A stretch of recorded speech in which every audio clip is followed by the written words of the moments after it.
Welcome, welcome, welcome. This is Get It, Got It Girl. I'm your transformational coach and emotional intelligence strategist. I'm here to help you break and transfer your toxic patterns.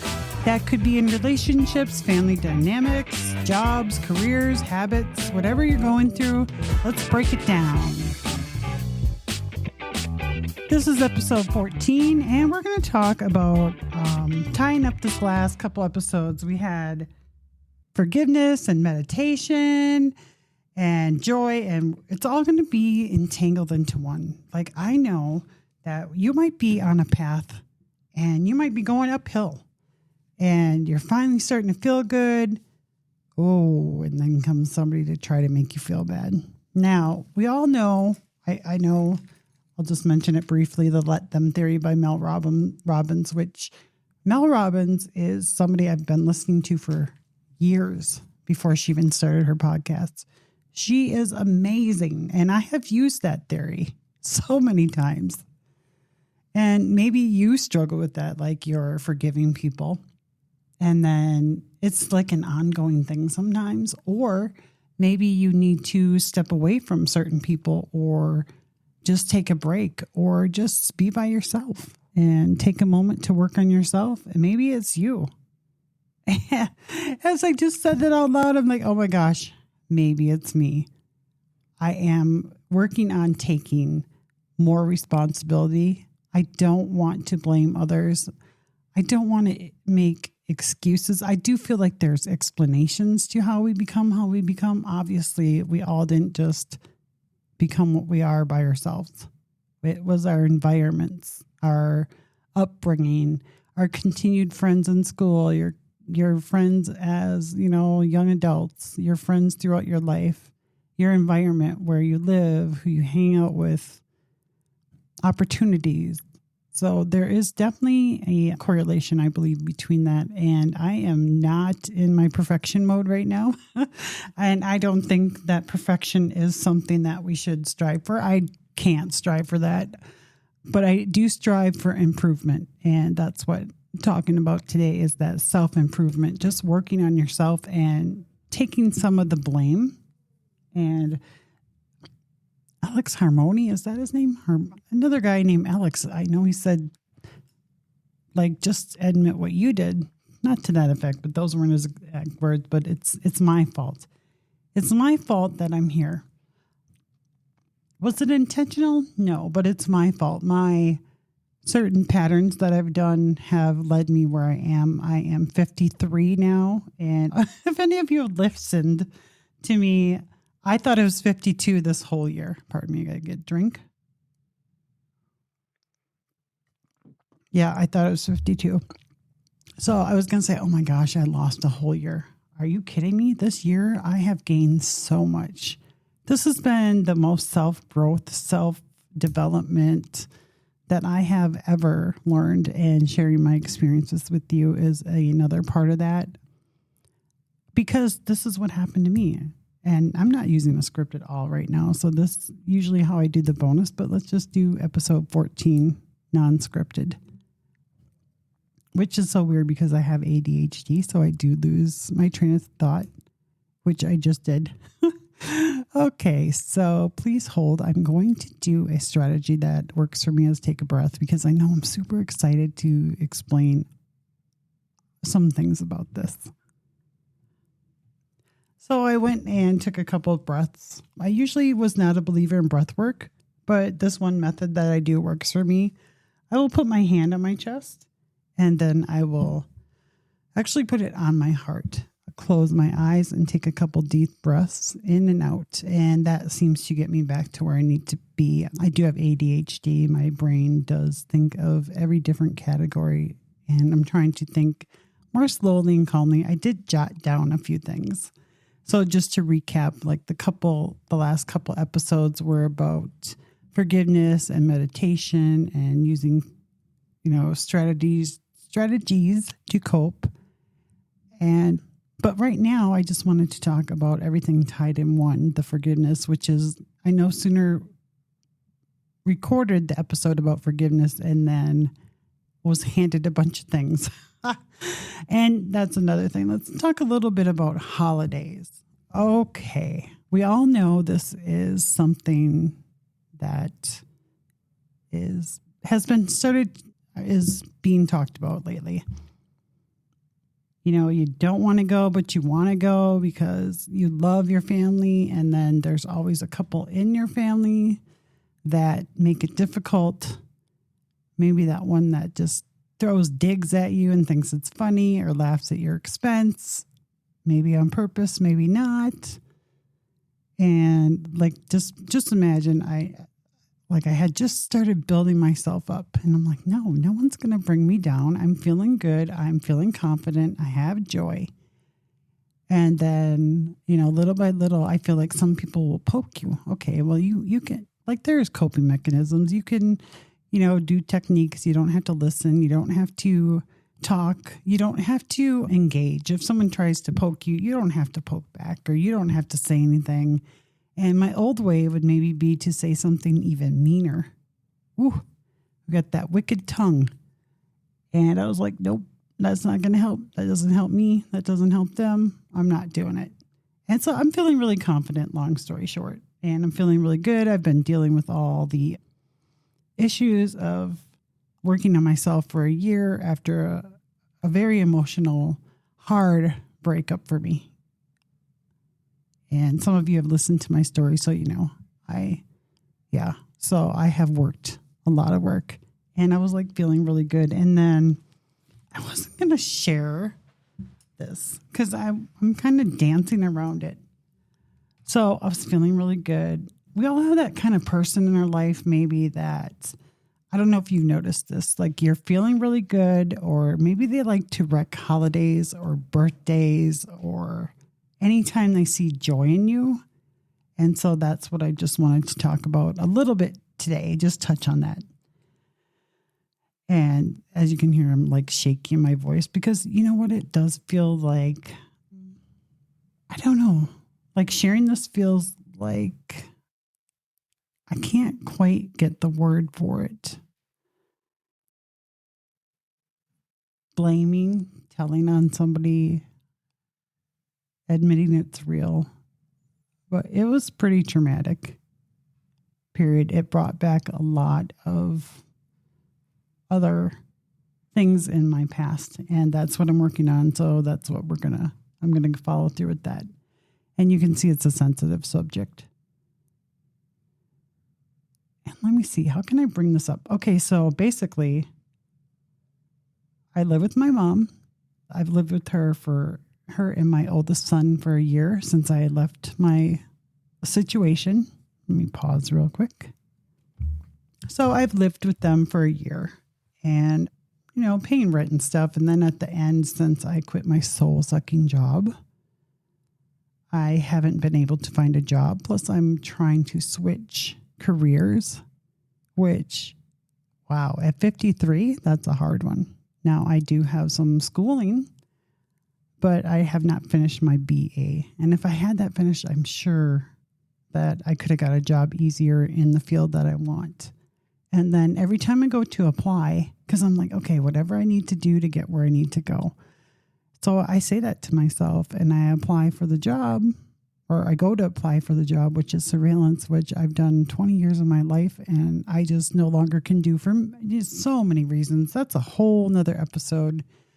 That'll be coming up when I talk about breaking toxic habits with employment or toxic things that you have in your life, but not right now. I just wanted to touch on the holidays and I got off track because ADHD. And okay, so here's the deal. This is what happened. I'm going to say it. Here's it. I don't know.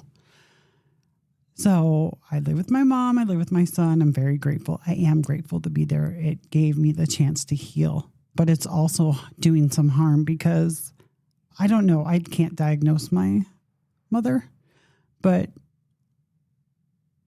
this is what happened. So I'll just share the raw details.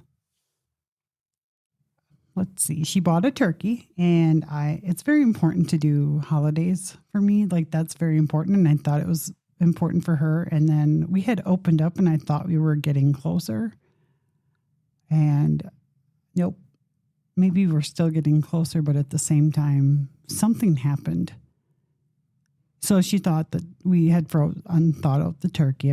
I talked to my sister, and she knew, she's been cooking turkeys for 20 years probably. And I showed her the turkey, and I cleaned it. Me and my mom even did this together. I thought we were bonding.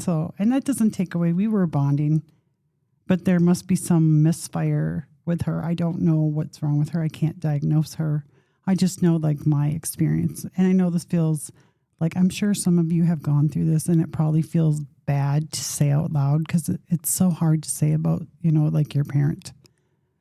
And so she's all worried about the turkey not being good enough.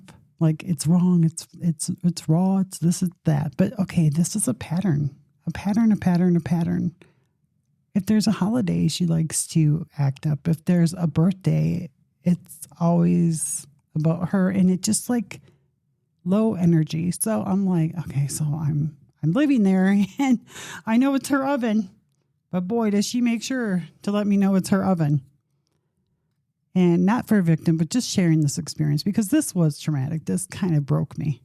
And as strong as you can be broke. Something can just hit you right in the ugh. And it hurt really bad. And I even told her, like, this is really important to me. I don't know if Thanksgiving gives you a hard time. We spoke. She did share a couple things, and that's the other day. So I thought we were getting closer. And then I thought it was important to her because she's done this before with Thanksgiving. But I don't know something went wrong in this one. So I continue to get the turkey ready. It's good. I text my sister. There was like a little bone marrow in the bottom of the pan from overnight, and she said that was normal. I took it out. I rinsed the pan. I basted the turkey, and my mom's like, "That's my oven. I don't want you to put it in there."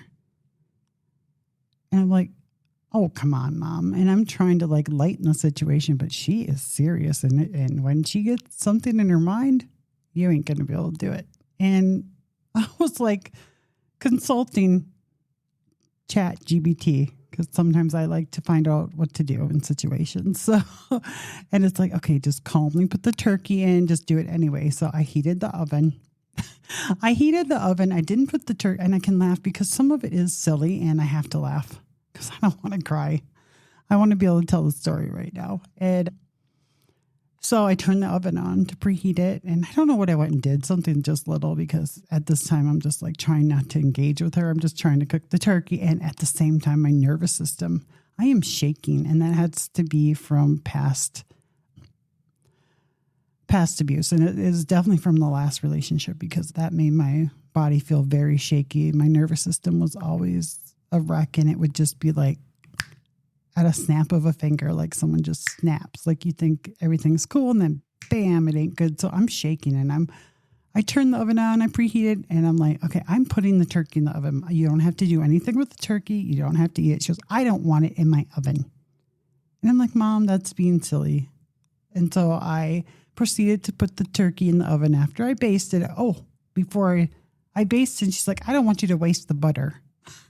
It was too late. I continued to baste the turkey, and so it looks beautiful, by the way. I was so excited. My daughter, I told her we're going to have turkey at Grandma's. She was excited to come over, and I was excited. And then, I kid you not, I put the turkey in, and she still wanted to engage and tell me blah, blah, blah. She wants it out. She wants it out. She doesn't want it in there. She doesn't want to cook it. She's going to throw it away. And days before this, she wanted to throw it away. She was going to throw it away. So she was already like self-sabotaging the turkey, or sabotaging the turkey in the holiday and the atmosphere and the happiness, because I was feeling happy. I was excited. My mom and I were doing things. It felt good. It's, still the thing that I'm trying to do is get her love, get her approval. I've been doing that my whole life, and I thought I had some, and it felt good. And I know that's part of the reason why I do live with my mom on and off. She's lived with me. I've helped her out throughout the years in Vegas, so we have done this back and forth. But yeah, so I'm still trying. I'm still trying to get that love, that relationship. And I have two brothers, two sisters, and I am, what do you call it? The black sheep or the scapegoat, or maybe the both. Is it a black sheep goat? I don't know what to call it, but yes, I'm that kind of person. So I go take a shower because I don't want to engage, because I feel like I'm going to blow. because it's really hurting me. It's really making me feel upset and very sad and just like sick. And I want this so bad. And I'm living at her house, so it's her oven. What can I do? So I put it in the oven and I go in the shower. I take a shower and I'm like, then I don't get out. I take a nice long bath. That felt good. And I'm like, oh my God, the turkey's not out. The turkey's not in the oven, is it? And sure enough, I get out of the shower. The turkey is sitting on the top of the stove. Mind you, I've told my kids they're going to come over. We're going to have a great Thanksgiving turkey dinner. And we already had the bread, the gravy, everything. Like everything's ready to go. And she just will not let that turkey cook. She took it out of the oven and man, that hurts so bad. I don't know, like to my core, all that confidence, all the excitement, all the good feelings, just whoosh. My face was red. My ears were red. I didn't want to cry in front of her. Yeah. Ooh, that was a tough day. And then I had to tell my kids, well, the turkey's off, but I didn't tell them why. I struggle with that. Now, if they listen to this, they're going to find out. I still didn't tell them why. Like my oldest son knew because he lives there. And I guess when he came home, my mom, because she threw it away. She didn't dare ask me to throw the turkey away. Had she asked me, I still would have thrown the turkey away because my mom is, she's older and she's not best of health. So I would have done it. But I left. I went to the library for a couple hours. I worked on my own thing. I had to get out of there. I had to calm down. I went and did my own thing. I didn't say anything about the turkey being out of the oven. And I guess she took it out later. So she took it out and she threw it away in the trash. And then I just told my son, no turkey. Both of my sons, but my oldest one who lives at home and he's at work. And when he came home, I wasn't home yet. And I guess she told him she had to throw away the turkey all by herself. And it was very hard. It was a 15-pound turkey, so I can imagine. And I feel bad about that. And I also know that I didn't do it. Even though she did something so hurtful and so painful, I still felt bad. Because I picture her struggling taking the turkey out. But then I think, I don't know. So that's still unresolved for me. And she didn't tell my son what happened with the turkey. Of course she didn't tell him. But it continued to be great because my oldest son, he made some cheesy hamburgers and my daughter was at work and my youngest son came over and he brought cake and that was amazing. And then I found out that my youngest son went to my friend's house, which was kind of cool. I haven't been talking much to her because I'm just working on everything I need to work on. And so it was still cool that he went. But yeah, it was a little disastrous. And then the next day, I have a little coffee maker. But in the back of my mind, I hear, you should be grateful. You should be grateful. You should be grateful. I am grateful. It doesn't take away that this is still tough. And yes, I'm going to be on a mission to move as fast as I can. I need a job, any job. So I applied for many jobs at night. I'm going to keep applying. I'm going to get 2 jobs if I have to. Maybe offer some of my coaching class. Maybe you can sign up and I can give you the things that I learned in life coaching, which I have been using for my life. Let me find a drink. I'm thirsty. One moment, please. So I am not that I'm not grateful. I'm definitely grateful. At the same time, it's still damaging. And I'm going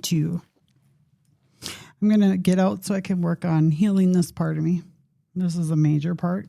And it's very hard because my mom is ill and she, I don't know, maybe the illness is not good. So she might have a year, she could have 5 years, I don't know. And that's hard. But the fact is, it's killing me, and I see the pattern of why I want to live with her over and over. I'm just hoping that I get what I need from her, but she just can't give it. And that's something I have to realize too. She can't give it. I've tried to ask her what's wrong. What was her childhood like? Was it bad? Holidays? She's like, no. But then I guess when she was married to my dad, I know that was rough because our one grandmother didn't really care for us. I don't know. I'm not sure about what happened there. But she felt like we were unwanted, which makes no sense to me because then I'm thinking, well, wouldn't you want to have the best holidays ever? Everybody's over there. But I guess this isn't the case. And so I need to separate that. And that's been another thing. Mel Robbins, thank you. And yeah, that let them. Like I can't do anything. I can't help her. I can't fix her. I can only help me. I need to help me in this situation. I need to be a little selfish. I do need to get out, and then maybe from a distance I can help her, but it is toxic for me to live there. Oh my God, it just said that online. Oh, if somebody could tell her and maybe I'll be out on my butt. But yeah, it's toxic. It's not going to help us heal. Oh, see, now I'm backtracking because I'm afraid of maybe she'll hear this. But it's the truth. Maybe it'll help. I don't know. But I do know that some of my other family has gone through this. And I know that, like, I'm not the perfect mom. I haven't been the perfect mother to my kids. I hope that I have never made them feel this way. And if I did, I'm going to be apologizing. And if you're listening, kids, I do apologize. Like, I never want to make you feel this way. I hope I haven't. If I did, I'm sorry. And if you have something to talk to me about, that's what we'll do. And I'll be talking to them about that too as well. I don't know if I won't share this, but if they listen, I'll answer. But yeah. So, I don't know if I shared this because I've been rambling. And then yesterday, I don't know, she was cleaning the kitchen. One moment. She's cleaning the kitchen out. And I don't know, it was a mess, but the spaghetti got somewhere on the wall or something. But my little coffee maker that's in the corner that I barely use was bothering her. She's like, you need to get this out of here. Get this. I don't want this on my cupboard. Put it in your storage because a lot of my stuff is in storage. And I'm just like, okay. So then I said, if that will make you happier. So I don't know. I guess I got scared because I thought, oh my God, she's going to throw my coffee maker away. So when she wasn't in the room, I took it off the counter and put it away in my own area, hidden in a drawer. So it's out of the area. So, and then I actually confronted her. Yep. I called her out on it. I said, if my other sister put that, like the favorites, we all know everybody has favorites, but her favorite, I said, if she had a coffee maker there, you would not make her put it out. And I